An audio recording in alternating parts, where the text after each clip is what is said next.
the Speaker of the Russian Duma. So this is the rough equivalent of the Speaker of the U.S. House of Representatives, Vyacheslav Volodin. Quote, for those who didn't get it the first time, what the European Parliament is calling for leads to a world war using nuclear weapons.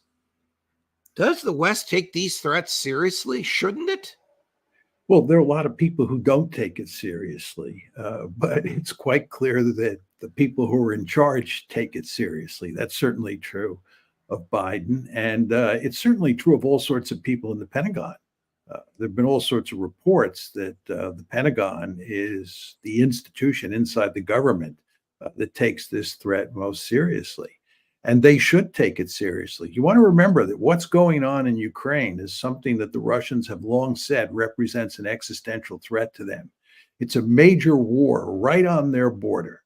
And you want to remember that going back to the start of this conflict, we have made it clear that our basic goal is to drive the Russians out of the ranks of the great powers. Our basic goal was to defeat the Russians in Ukraine, wreck their economy, and drive them out of the ranks of the great powers.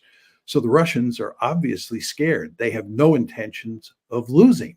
And if they get at all desperate, if they think we're upping the ante in a way that puts them at a great disadvantage, you can rest assured that they're going to give at least serious considerations to using nuclear weapons.